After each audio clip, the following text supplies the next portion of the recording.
Hello friends, welcome है आपका मेरे यूट्यूब चैनल में। फ्रेंड्स, जैसे कि हम बोले थे आपको कि चैप्टर 2 के नोट्स भी बहुत जल्दी आने वाले हैं। तो फ्रेंड्स, वो आ गए हैं नोट्स। आप उनको अच्छे से अब आप तैयार कर लेना और हाथों हाथ इनको नोट करते चलना। फ्रेंड्स, उससे पहले आप अपने फ़ोन को पोर्ट्रेट कर दीजिए, मीन्स टेढ़ा कर दीजिए, अच्छे समझ में आएगा उसको।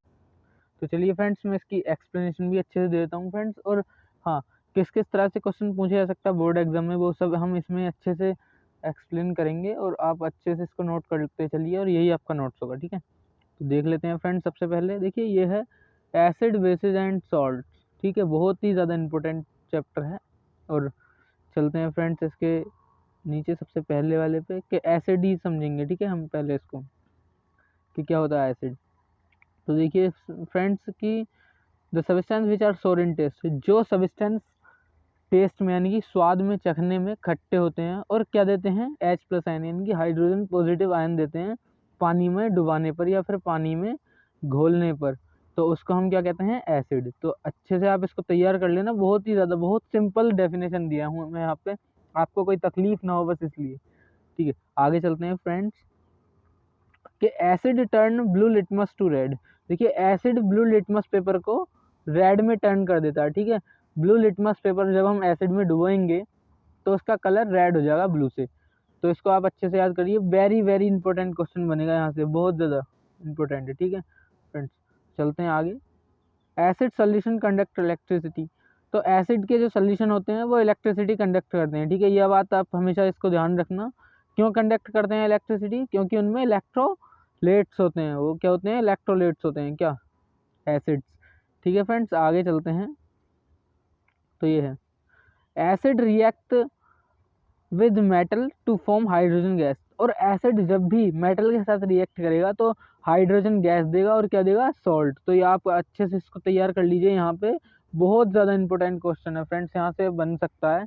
तो आप अच्छे से इसको नोट कर लीजिए और अभी हैंड टू हैंड आप इसको नोट करते चलिए। जो हम बोल रहे हैं आप इसको भी अच्छे से नोट कर लें। तो देखिए, सोल्ट बनाता है जब एसिड किसके साथ रिएक्ट करता है, मेटल के। तो आगे चलते हैं और इसके एग्जाम्पल हैं एसिड के। एसिड कौन कौन से, देखिए ये है H2SO4 sulphuric acid, HNO3 nitric acid, HCl hydrochloric acid, और ये HCH3COH, ये भी एक वीक एसिड है। और आप इसको अच्छे से याद कर लीजिए। और metal oxide plus acid is equal to salt plus water. तो मेटल ऑक्साइड अगर एसिड के साथ रिएक्ट करेगी तो सॉल्ट प्लस वाटर देगी, और अगर मेटल एसिड के साथ रिएक्ट करेगी तो सॉल्ट प्लस H2O गैस देगी। ये आप इसको अच्छे से इसमें फ़र्क जरूर तैयार कर लें। ठीक है, कि क्या फ़र्क है इन दोनों में, क्या डिफरेंस है। तो ये देखिए, when the blue litmus paper is dissolve in the acid, और जब इसको डिजोल्व करेंगे तो इसका कलर में कोई चेंज नहीं होगा, क्योंकि भाई जब रेड में टर्न करता है तो रेड से क्या चेंज होगा। ठीक है, आप अच्छे से इसको याद कर लेना। चैप्टर और सॉरी पेज सेकंड पे देखिए, बेसिस के बारे में देख लेते हैं अब हम कि bases are the chemical substance which are bitter in taste. जो केमिकल सब्सटेंस खाने में यानी कि स्वाद में खट्टे होते हैं और क्या देते हैं, हाइड्रो ऑक्साइड नेगेटिव आयंस देते हैं, कब, पानी में डुबोने पर, तो उनको हम क्या कहते हैं, बेसिस। तो the substance which are bitter in taste and give hydroxide ions on dissolving in water. ठीक है, ये हाइड्रो ऑक्साइड आयंस देते हैं, हाइड्रो ऑक्साइड नेगेटिव आयंस देते हैं वाटर में डुबोने पर। आगे चलते हैं, bases turn red litmus to blue. और ये बिल्कुल केमिकली अपोजिट होते हैं एसिड्स के। देखिए, वो ब्लू को रेड में चेंज कर रहा था, लेकिन ये किस में चेंज कर रहा है, रेड को ब्लू में। तो देखिए, आगे चलते हैं। Bases can neutralise an acid. Bases acid को न्यूट्रलाइज कर सकता है, उसको न्यूट्रल कर सकता है। ठीक है, आप अच्छे से इसको तैयार करना, बहुत बहुत वेरी इंपॉर्टेंट क्वेश्चन यहाँ से बन सकता है। ठीक है, और देखिए हम यहाँ पे आपको स्टार भी दे दिए हैं ये, इसलिए कि आप अच्छे से इसको नोट कर सकें और अच्छे से इसको पढ़ के अच्छे नंबर ला सकें। आगे चलते हैं friends. Bases are chemically opposite to acid. जैसे कि अभी हम बोले कि बेसिस केमिकल अपोजिट होते हैं बिल्कुल एसिड्स के। आगे चलते हैं, अच्छे से आप इसको नोट कर लीजिए। पॉइंट एक एक जो बता रहे हैं बहुत ज़्यादा इंपॉर्टेंट पॉइंट है फ्रेंड्स, नोट करते चलिए बिल्कुल अभी। Water soluble bases are called alkalis. और ऐसे बेसिस जो वाटर में घुल जाते हैं यानी कि डिजोल्व हो जाते हैं, तो उनको हम क्या कहते हैं, एल्कलीज। क्या कहते हैं, एल्कलीज। तो आप अच्छे से इसको तैयार करें फ्रेंड्स, जिसको हम ये रेक्टेंगल से कर रहे हैं एल्कलीज, आप इसको अच्छे से तैयार कर लेना कि वाटर सोल्यूबल बेसिस कौन से होते हैं, जो पानी में घुल जाते हैं। जैसे एग्जाम्पल देखिए, ये है NaOH KOH यानी कि सोडियम हाइड्रा ऑक्साइड्स, और ये है पोटेशियम हाइड्रोक्साइड, और ये NH4OH। ये थोड़ा आपको हार्ड पड़ेगा तो इसलिए हम इसको ब्रैकेट में इसका नाम भी लिख दिए हैं फ्रेंड्स, कि आपको तकलीफ ना हो, ठीक है, समझने में। तो इसको हम कहते हैं अमोनियम हाइड्रोक्साइड। और देखिए ये है मैग्नीशियम हाइड्रोक्साइड, कैल्शियम ऑक्साइड, ये सब आपको पता ही होंगे। तो आगे चलते हैं। They give hydro oxide negative ions. तो देखिए ये हाइड्रो ऑक्साइड को ही हम यहाँ OH से डिनोट कर रहे हैं, ठीक है। OH का मतलब यहाँ पे OH नेगेटिव का मतलब है यहाँ पे हाइड्रो ऑक्साइड्स, ठीक है। Hydro oxides ion on dissolving in water, तो जब पानी में डुबो जाते हैं तो हाइड्रो ऑक्साइड आयन देते हैं। Basic solution react with acid to form a salt and water. तो जब बेसिक सोल्यूशन एसिड के साथ रिएक्ट करेगी, कोई भी बेस है वो एसिड के साथ रिएक्ट करेगी तो साल्ट प्लस वाटर देगी, सोल्ट प्लस वाटर देगी। आप हमेशा इसको ध्यान रखें, वेरी वेरी एवरग्रीन क्वेश्चन बन सकता है फ्रेंड्स। इसको आप अच्छे से याद करें, जो कि हम ये रेक्टेंगल बनाए हैं, आप इसको अच्छे से याद कर लेना। बेसिस फील सोपी टू टच, ठीक है। बेसिस को जब हम छूते हैं तो कुछ साबुन की तरह हमें महसूस होता है, ठीक है। आप अच्छे से इसको तैयार कर लेना। और एवरग्रीन क्वेश्चन बन सकता है फ्रेंड्स यहाँ से भी, कि बेसिस का नेचर कैसा होता है, कि ये जब इनको छूते हैं तो ये फील करते हैं, हमें ऐसा एहसास दिलवाते हैं जैसे हम साबुन को या झाग को छू रहे हों। Basis conduct electricity in solution. Basis जो है वो इलेक्ट्रिसिटी कंडक्ट करते हैं काय में, सोल्यूशन में, ठीक है फ्रेंड्स। इसको आप ध्यान मत दीजिए, आप नीचे देखिए। आगे चलते हैं पेज 3 पर। इंडिकेटर्स क्या होते हैं फ्रेंड्स? तो कुछ ऐसे सब्सटेंस हैं जिनसे हम ये पता लगा सकते हैं कि ये एसिड्स हैं या बेसिस हैं। तो ऐसे सब्सटेंस को हम क्या कहते हैं? इंडिकेटर्स। तो इसे हम कह सकते हैं कि the substance which are used to determine the nature of a substance whether it is acid और बेस इज कॉल्ड इंडिकेटर, ठीक है। जो सब्सटेंस ये पता लगाने में हमें कामयाब हो कि एसिड है या बेसिस है, तो उसको हम क्या कहते हैं? इंडिकेटर। बहुत सिंपल वर्ड्स में हम लिखे हैं, देखिए ये in another words we can also say. ये जो है इतने सिंपल वर्ड में है फ्रेंड्स कि आप अच्छे से इसको लर्न कर लेंगे, उम्मीद करते हैं। एक एक पॉइंट आप अच्छे से नोट करते चलिए, ठीक है। इंडिकेटर्स कितने तरह के होते हैं भाई साहब? 2 तरह के इंडिकेटर्स होते हैं हमारे, ठीक है। कौन कौन से? नेचुरल इंडिकेटर और सिंथेटिक इंडिकेटर। नेचुरल इंडिकेटर कौन से होते हैं? जो नेचर से ऑब्टेन्ड होते हैं, हमें जो नेचर हमें देता है, जैसे लिटमस, ओनियन, क्लोव, लौंग, ओनियन, प्याज, लिटमस पेपर, ये सब नेचुरल हैं। और सिंथेटिक इंडिकेटर्स कौन से हैं? मिथाइल ऑरेंज फ्रेंड्स, जैसे मिथाइल ऑरेंज, ठीक है। और एक फिनोप्थलीन है, ये सब सिंथेटिक इंडिकेटर हैं, यानी कि मैन मेड इंडिकेटर हैं ये। आगे चलते हैं। नेचुरल इंडिकेटर्स कौन से? देखिए जो हम बताए कि लिटमस है और टर्मेरिक, यानी कि लिटमस और हल्दी, ये वगैरह वगैरह सब ये क्या है? नेचुरल इंडिकेटर हैं, ठीक है। अच्छे से इसको तैयार करना और अच्छे नंबर लेकर आना, अच्छे से इसको। यहाँ पे क्वेश्चन अच्छे से यहाँ से ही पूछा जाता है। सिंथेटिक इंडिकेटर्स क्या हैं? इसके एग्जाम्पल मिथाइल ऑरेंज है, फिनोप्थलीन है, ठीक है। अच्छे से आप इनको तैयार करिए, 2 एग्जाम्पल्स बहुत हैं आपके लिए। आगे चलते हैं friends. Give 2 example of synthetic indicators. तो इसको देखिए कैसे करेंगे। सिंथेटिक इंडिकेटर्स के 2 एग्जाम्पल अभी जो हम बताए थे, मिथाइल ऑरेंज और फिनोप्थलीन। मिथाइल ऑरेंज और फिनोप्थलीन, ठीक है। अच्छे से आप इसको तैयार कर लेना। नीचे चलते हैं पेज 4 पर। The chemical properties of acids and bases. ये दोनों की केमिकल प्रॉपर्टीज हैं फ्रेंड्स। आगे चलते हैं, देखिए सल्फ्यूरिक एसिड क्या है? सल्फ्यूरिक एसिड एक बहुत ज़्यादा स्ट्रॉन्ग एसिड है, जिसको हम स्ट्रॉन्गनेस की वजह से, इस स्ट्रॉन्गनेस की वजह से उसकी हम क्या कहते हैं? इसको किंग ऑफ एसिड भी कहते हैं, ठीक है। किंग ऑफ एसिड भी हम इसको कहते हैं।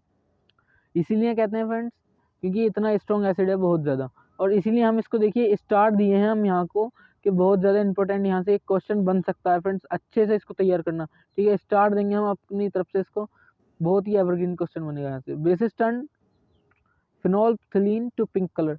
और जब भी फिनोल्फथलीन बेसिक में डुबाया जाएगा, बेसिक सोल्यूशन में डुबाया जाएगा, बेसिक सोल्यूशन में उसको रखा जाएगा फिनोल्फथलीन को, तो वह कैसा कलर देगा? पिंक कलर देगा। तो इसको आप नोट कर लेना अच्छे से। आगे चलते हैं। और फिनोल्फथलीन एसिड में कैसा कलर देगा? तो देखिए एसिड में ये कोई कलर देगा ही नहीं, एसिड में ये कलरलेस हो जाएगा। देखिए जैसा कि ये लिख रहा है कि in acid the solution of phenolphthalein is a colourless, ठीक है। कलरलेस सोल्यूशन देगा ये। आगे चलते हैं अब, देखिए यहाँ से उसको आप ध्यान मत दीजिए। एसिड सोल्यूशन में फिनोल्फथलीन कलरलेस होगा, तो आज तक इसको आप अच्छे से नोट कर लीजिए। In acid solution the methyl orange is red. अब बात आती है सिंथेटिक इंडिकेटर्स, एक और जो है हमारे पास मिथाइल ऑरेंज की। तो मिथाइल ऑरेंज एसिड सोल्यूशन में कैसा होगा, रेड होगा। ठीक है, अच्छे से इसको तैयार कर लेना, एवरग्रीन क्वेश्चन बन सकता है आप यहाँ से। ठीक है, उम्मीद करते हैं समझ में अच्छा आ रहा होगा आपको। In basic solution of methyl orange, और मिथाइल ऑरेंज को अगर हम बेसिक सोल्यूशन में डालेंगे तो कैसा कलर देगा वो, येलो। ठीक है, अब एसिड में कैसा दे रहा था, रेड, और ये इसमें बेसिस में येलो देगा। आगे चलते हैं। ओल्ड फैक्ट्री इंडिकेटर्स कैसे होते हैं? तो फ्रेंड्स अभी तक जो हम इंडिकेटर्स देख रहे थे वो क्या चेंज कर रहे थे, सिर्फ अपनी कलर चेंज कर रहे थे। ठीक है, उनको एसिड में या बेसिस में वो डिफरेंट डिफरेंट कलर दे रहे थे, लेकिन कुछ इंडिकेटर्स ऐसे भी हैं जो कि अपना कलर चेंज करने की बजाय अपनी स्मेल चेंज करते हैं, अपना ऑर्डर चेंज करते हैं। और यह बात आप हमेशा ध्यान रखें कि जो ऑर्डर वर्ड हम लिखे हैं ना, ऑर्डर का मतलब स्मेल होता है। देखिए हम आपको ब्रैकेट में भी दे दिए हैं। ऑर्डर का मीन्स होता है गंध, सुगंध, खुशबू, जो भी आप कहते हो। ठीक है, ऑर्डर का मीन्स होता है स्मेल, खुशबू, गंध। ठीक है, गंध। आप इसको अच्छे से तैयार करें, हिंदी में हम आपको इसीलिए लिखे हैं। तो कुछ इंडिकेटर्स जो अपनी कलर चेंज करने की बजाय अपना स्मेल चेंज करते हैं, उन इंडिकेटर्स को हम ओल्ड फैक्ट्री इंडिकेटर्स कहते हैं। और ऑर्डर मीन्स क्या होता है यहाँ पे, स्मेल। देखिए हम यहाँ पे भी अच्छे से आपको लिखे हैं, इसको तैयार कर लेना, आपको कोई तकलीफ नहीं हो, बस इसलिए हम लिखते हैं ये सब चीज़ें। एग्जाम्पल क्या है, बेलिना और ऑरेंज, लॉन्ग, क्लोव। ठीक है, और इसके एग्जाम्पल क्या है, यानी कि ओल्ड फैक्ट्री इंडिकेटर्स के, बेलिना, ऑनियन, प्याज, क्लोव, लॉन्ग। ठीक है, इसको आप अच्छे से तैयार करें। पेज 5 पे चलते हैं फ्रेंड्स। तो reactions of acid and bases with metal, acid और बेसिस की रिएक्शन हम मेटल के साथ करवाएंगे। देखिए अब यहाँ पे acid reacts with metal to form to produce salt and hydrogen gas. जब भी एसिड मेटल के साथ भिड़ेगा, मेटल के साथ रिएक्ट करेगा, तो क्या मिलेगा हमको, हाइड्रोजन गैस मिलेगी और एक सॉल्ट मिलेगा। ठीक है, अच्छे से तैयार करना, एवरग्रीन क्वेश्चन बनेगा यहाँ से आपके लिए। तो आपको हम इसलिए यहाँ पे भी दे दिए, देखिए एक केमिकल इक्वेशन की फॉर्म में भी हम दे दिए हैं कि acid plus metal is equal to salt plus hydrogen gas. Acid metal भिड़ेंगे तो साल्ट प्लस हाइड्रोजन गैस हमें रिलीज होगा। इसका एग्जाम्पल है, आपको ये भी लर्न करने का बहुत ज़्यादा ज़रूरत है। ठीक है, कि जिंक जब सल्फ्यूरिक एसिड के साथ भिड़ेगा तो क्या देगा, जिंक सल्फेट देगा और एक H2O गैस देगा। और bases react with metal to produce hydrogen gas, और बेसिस भी उसके साथ रिएक्ट करके मेटल के सॉल्ट प्लस हाइड्रोजन गैस देता है। ठीक है, आप अच्छे से इसको तैयार करें। देखिए इसका नीचे एग्जाम्पल भी हम लिख दिए हैं यहाँ पे कि NaOH यानी कि सोडियम हाइड्रोक्साइड प्लस जिंक क्या देता है हमें, सोडियम जिंकेट, यानी कि एक बहुत गंदा सा सॉल्ट बनाता है। और यह है हाइड्रोजन गैस भी मिल गई हमें। तो आगे चलते हैं, उम्मीद करते हैं अच्छे से समझ में आ रहा होगा फ्रेंड्स आपको। ठीक है, तो आगे चलते हैं। देखिए reactions of acid with metal carbonates और मेटल हाइड्रोजन कार्बोनेट, ये आपको अच्छे से याद करना है। ठीक है, तो देखिए आपकी समझदारी के लिए, समझने के लिए हम ये भी लिख दिए हैं कि कार्बोनेट्स का फॉर्मूला क्या होता है। तो कार्बोनेट्स का CO3 और हाइड्रोजन कार्बोनेट्स का HCO3। और ये देखिए hydrogen carbonate is also called bicarbonate. ठीक है, हाइड्रोजन कार्बोनेट को हम और क्या कहते हैं, वाई कार्बोनेट भी कहते हैं। बहुत अच्छा क्वेश्चन बनेगा फ्रेंड्स, यहाँ से अच्छे से आप इसको नोट कर दीजिए, बहुत ज़्यादा इंपॉर्टेंट क्वेश्चन बन सकता है यहाँ से। आगे चलते हैं फ्रेंड्स।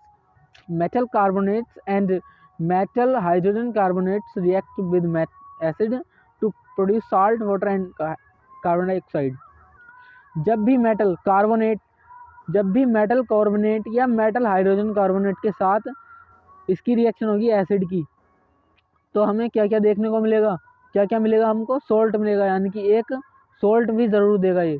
और क्या मिलेगा हमको, वाटर मिलेगा, यानी कि वाटर भी ज़रूर देगा ये। और क्या मिलेगा, कार्बन डाइऑक्साइड गैस तो ज़रूर मिलनी है। ये 100% किसी के साथ भी हो इसकी रिएक्शन, यानी कि मेटल कार्बोनेट की या मेटल हाइड्रोजन कार्बोनेट की, कोई से भी ये हो, अगर एसिड के साथ रिएक्ट करेंगे तो कार्बन डाइऑक्साइड गैस तो ज़रूर मिलनी ही मिलनी है। ठीक है, 100% मिलेगी।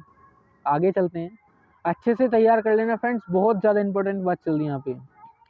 मेटल कार्बोनेट क्या है, तो अभी जो हम जाने थे वही मेटल कार्बोनेट है। ठीक है, मेटल की किसी कार्बोनेट्स के साथ रिएक्शन। अब देखिए हम यहाँ पे शॉर्ट फॉर्म में भी लिख दिए हैं आपको, मेटल कार्बोनेट और मेटल हाइड्रोजन कार्बोनेट की रिएक्शन किसके साथ, एसिड के साथ, तो क्या मिलेगा हमको, salt, water plus carbon dioxide. और इसके एग्जाम्पल हैं, देखिए Na2CO3 यानी कि सोडियम कार्बोनेट प्लस HCl यानी कि हाइड्रोक्लोरिक एसिड, ये भी एसिड है और ये क्या है, एक मेटल कार्बोनेट है। तो क्या मिलेगा हमको, एक सोल्ट मिलेगी NaCl यानी कि सोडियम क्लोराइड, और एक वाटर मिलेगा यानी कि H2O, और क्या मिलेगी 100% क्या मिलेगी हमें, CO2 यानी कि कार्बन डाइऑक्साइड। तो ये हर हालत में मिलने वाली है, CO2 तो हर हालत में मिलेगी, ठीक है, हर हालत में CO2 मिलेगी हमको। आगे चलते हैं, ये एक और ऐसी एग्जाम्पल है फ्रेंड्स, इसको भी आप अच्छे से तैयार कर लेना, ये वाले को जिसको हम टिक किए हैं। देखिए ये carbon dioxide will evolve in this reaction. देखिए जो हम अभी बोले हैं कि कार्बन डाइऑक्साइड गैस हमेशा आपको ज़रूर मिलेगी, तो वही हम इसमें लिख दिए, आप इसको अच्छे से याद करके जाना। आगे चलते हैं, इसकी रिएक्शन थी ये प्रॉपर्टीज़ ऑफ कार्बन डाइऑक्साइड। तो ये कुछ प्रॉपर्टीज़ हैं किसकी, कार्बन डाइऑक्साइड्स की। आप इसको अच्छे से तैयार करें, बहुत बहुत ज़्यादा इंपॉर्टेंट क्वेश्चन है। आगे चलते हैं, reactions of acid and bases with other. अगर हम इन दोनों की रिएक्शन करवाएं तो क्या होगा भाई साहब, तो देखिए यहाँ पे ये होगा कि basis and acid react with each other. जब भी ये एक दूसरे के साथ रिएक्ट होंगे तो क्या बनाएंगे, एक बनाएंगे हमको साल्ट, और क्या बनाएंगे, वाटर, सॉल्ट प्लस वाटर देंगे ये। जब भी बेसिस और एसिड रिएक्ट होंगे तो सॉल्ट प्लस वाटर बनाएंगे। अच्छे से आप इसको तैयार कर लेना फ्रेंड्स। अब आती है न्यूट्रलाइजेशन रिएक्शन। तो इसको तो मुझे बोलने की ज़रूरत नहीं कि ये कितना इंपॉर्टेंट है फ्रेंड्स, इतना इंपॉर्टेंट क्वेश्चन बनेगा यहाँ से आप सोच भी नहीं सकते, आपको ये लर्न होना ज़रूर चाहिए। तो देखिए क्या होती है, जब भी रिएक्शन होती है किस किस के बीच, एसिड और बेसिस के बीच, प्रोड्यूस करवाने के लिए सोल्ट प्लस वाटर, यानी कि सोल्ट प्लस वाटर प्रोड्यूस करने के लिए एसिड और बेसिस की रिएक्शन जो होती है उसी को हम क्या कहते हैं, न्यूट्रलाइजेशन रिएक्शन कहते हैं, ठीक है। और इसकी जो शॉर्ट फॉर्म है वो ये है कि न्यूट्रलाइजेशन रिएक्शन की शॉर्ट फॉर्म देखिए ये है कि acid plus base is equal to salt plus water. अच्छे से तैयार करना फ्रेंड्स, ठीक है। और चलते हैं आगे, neutralisation reaction, the reaction between the acid and bases. देखिए हम दोबारा भी लिख दीजिए, बहुत सिंपल लैंग्वेज में लिखे हैं फ्रेंड्स आपके लिए कि आपको कोई तकलीफ ना हो, बस इसलिए। देखिए neutralisation reaction, the reaction between the acid और बेसिस के बीच रिएक्शन प्रोड्यूस करवाने के लिए क्या, सॉल्ट प्लस वाटर प्रोड्यूस करवाने के लिए क्या कहते हैं हम उसको, न्यूट्रलाइजेशन रिएक्शन। अच्छे से तैयार कर लेना फ्रेंड्स, बहुत बहुत ज़्यादा इंपॉर्टेंट क्वेश्चन है, very very important. Right the short form of neutralisation reaction. तो न्यूट्रलाइजेशन रिएक्शन की शॉर्ट फॉर्म क्या होगी, तो acid plus base is equal to salt plus water. देखिए कितना ईजी है, ठीक है, कितना ईजी है ये, आप इसको अच्छे से तैयार करें। आगे चलते हैं पेज 8 पर, reactions of metal oxides with acid. Metal oxides अगर एसिड के साथ रिएक्ट करेंगी तो क्या होगा, तो भाई होगा कुछ नहीं, बस कि एसिड के साथ जब मेटल ऑक्साइड रिएक्ट करेगी तो साल्ट प्लस वाटर मिल जाएगा। तो देखिए हम पहले बताए थे कि जब मेटल एसिड के साथ रिएक्ट कर रहा था तो हमें साल्ट प्लस हाइड्रोजन गैस मिल रही थी, लेकिन यहाँ पे जब वाटर के साथ रिएक्ट करेगा मेटल ऑक्साइड तो हमें क्या मिलेगा कि कॉपर ऑक्साइड। देखिए copper oxide plus hydrochloric acid, metal oxide plus acid, तो क्या मिलेगा, साल्ट प्लस वाटर। अच्छे से तैयार करना friends, very very important question बनेगा यहाँ से। तो मेटल ऑक्साइड्स, इसके बिहाफ पर हम कह सकते हैं कि मेटल ऑक्साइड्स क्या होती हैं, बेसिक होती हैं किस नेचर में, non metal oxides are acidic. तो भाई जब मेटल जो है वो बेसिक हैं तो जो बची खुची हैं वो तो एसिडिक अपने आप ही जाएंगी, तो इसलिए नॉन मेटल क्या हो जाएंगी, एसिडिक। उम्मीद करते हैं अच्छे समझ में आ रहा होगा फ्रेंड्स आपको। तो why should curd and sour substance not be kept in the brass and the copper vessels. इतना इंपॉर्टेंट क्वेश्चन है फ्रेंड्स, बहुत बहुत ज़्यादा इंपॉर्टेंट, वेरी इंपॉर्टेंट क्वेश्चन। इसको ज़रूर तैयार करें आप, हर हालत में तैयार करना है फ्रेंड्स आपको ये क्वेश्चन, ठीक है। तो समझा देते हैं इसको कि हम क्यों कर्ड यानी कि दही को हम क्यों नहीं रखते हैं सोर सब्सटेंस को इन ब्रास यानी कि पीतल और कॉपर के बर्तनों में क्यों नहीं रखते हैं। तो देखिए ये तो हमें पहले से पता है कि दोनों मेटल हैं, ठीक है, मेटल हैं ये दोनों, एलॉय है ये ब्रास। तो भाई जब इनका सोर टेस्ट है सब्सटेंस का तो ये एसिडिक तो होंगे ही। अब हम ये पढ़ चुके हैं कि एसिड मेटल के साथ रिएक्ट कर जाता है, तो एसिड जब मेटल के साथ रिएक्ट कर जाता है तो क्या ये रिएक्ट नहीं करेंगे, और रिएक्ट करके क्या बनाएंगे, सोल्ट बनाएंगे, जो कि हमारे लिए क्या हो सकता है, पॉइजनस, जहरीला हो सकता है, हार्मफुल हो सकता है। तो हम इसीलिए इनको नहीं रखते हैं इसमें, और अच्छे से आप इसको देख लेना। Page 9, how will you test for presence of hydrogen. इतना इंपॉर्टेंट क्वेश्चन है फ्रेंड्स, बहुत बहुत ज़्यादा इंपॉर्टेंट, वेरी इंपॉर्टेंट क्वेश्चन है, आप इसको ज़रूर तैयार करें कि हाइड्रोजन के गैस के प्रेजेंस को हम कैसे टेस्ट करेंगे। तो देखिए बस कुछ नहीं करना आपको, जहाँ से आपको टेस्ट करना है बस वहाँ पे एक बर्निंग कैंडल लेके जाना है, और वो बर्निंग कैंडल अगर एक कोई पॉप साउंड देता है, ठीक है, पॉप साउंड देता है, देखिए ये है कि, तो वो मतलब हाइड्रोजन का वहाँ पे प्रेजेंस है, और नहीं देता तो नहीं है। तो पेज 10 देख लेते हैं फ्रेंड्स, उम्मीद करते हैं थक गए होंगे आप। तो बस यही इस वीडियो में था, तो अभी इसको समझ लेते हैं, अगले पार्ट में अच्छे से समझेंगे, ठीक है। दूसरा आगे इसके पेज 10 तक हैं, अगले 11वें पेज से हम आगे से वीडियो से स्टार्ट करेंगे। तो देखिए देख लेते हैं कि common things in acids and bases, लेकिन डिफरेंस तो हम देखें, लेकिन कुछ कॉमन चीज़ें भी हैं एसिड्स के बीच में और बेसिस के। देखिए इलेक्ट्रिक करंट को फ्लो करने के लिए क्या चाहिए, आयंस चाहिए, ठीक है, क्या चाहिए, आयंस। तो आयंस चाहिए, तो इसको कहाँ से मिलेंगे ions, the current is carried through the acidic solution bye ions. तो एसिड में तो आयंस होते हैं कौन से, हाइड्रोजन पॉजिटिव, तो वो आयंस देंगे, तो एसिडिक सॉल्यूशन में आयंस होंगे, तो उससे जो इलेक्ट्रिक करंट है वो कंडक्ट हो सकता है। देखिए ये भी बहुत ज़्यादा इंपॉर्टेंट क्वेश्चन, आप इसको अच्छे से तैयार कर लीजिए। प्रोडक्ट प्रोड्यूस करता है H+ ion, hydrogen positive ion, all basis produce, और जो सारे बेसिस हैं वो क्या प्रोड्यूस करते हैं, OH नेगेटिव आयन, ठीक है। उम्मीद करते हैं अच्छे से समझ में आया होगा आपको, नोट कर लीजिए अभी। Acid will produce H+ ion only when it is in water, और एसिड कब प्रोड्यूस करेगा H+ आयंस को, जबकि वो वाटर में होगा, वरना अगर वाटर में नहीं होगा तो वो नहीं प्रोड्यूस करेगा H+ आयंस को। देखिए ये पॉइंट यही बताएगा आपको, ठीक है, ये वाला पॉइंट आप अच्छे से नोट करना। तो आगे चलते हैं, ड्राई लिटमस पेपर को अगर हम एसिड में डालेंगे तो ये ब्लू से रेड नहीं होगा, बस यही इस पॉइंट में है, और वेरी इंपॉर्टेंट पॉइंट है फ्रेंड्स। चलिए फिर फ्रेंड्स एंड करते हैं वीडियो का, उम्मीद करते हैं अच्छे से आपको समझ में आया होगा। तो आगे से यहाँ से हम अगली बार देखेंगे। खैर एक पेज रह गया, चलो इतना समझा देते हैं, ठीक है। लिटमस पेपर वाटर में, बिना वाटर के जो है एसिड अपनी प्रॉपर्टीज शो नहीं कर सकता। देखिए ये है, ये वेरी इंपॉर्टेंट पॉइंट है, जैसे कि हम यहाँ पे लिख दिए, the separation of hydrogen positive ions in form acidic molecules. देखिए जब एसिडिक मॉलिक्यूल्स होते हैं तो इनमें हाइड्रोजन पॉजिटिव आयंस होती हैं, तो वो एब्सेंस ऑफ वाटर में आकर नहीं हो सकते, बिना पानी के वो नहीं अलग हो सकते। तो फ्रेंड्स बस यही था इस वीडियो में, एंड करते हैं फ्रेंड्स, होप आपको अच्छे से समझ में आया होगा। तो फ्रेंड्स अगर आप हमारे चैनल पर नए हैं और ऐसे अच्छे से अच्छे नोट्स चाहते हैं तो आप इसको सब्सक्राइब कर लीजिए फ्रेंड्स, क्योंकि इसी तरह के नोट्स से भरी वीडियो यहाँ पे हम लाते रहते हैं, ठीक है। सब्सक्राइब कर लीजिए आप इसको, और लाइक कर दीजिए वीडियो को अगर आपको थोड़ा सा भी हेल्प मिला हो, और अच्छे से आप इसको नोट्स की तैयारी करके जाएँ, ताकि अच्छे से आपको जो नंबर आएँ वो अच्छे आएँ, और जो आपका टीचर्स लोग हैं और आपके मम्मी जी पापा जी हैं ना उनका, ठीक है, थोड़ा नाम रोशन हो सके, ठीक है। आप इसको अच्छे से तैयार करके जाना। चलिए फ्रेंड्स एंड करते हैं वीडियो का, उम्मीद करते हैं आपको समझ में आएगा अच्छे से।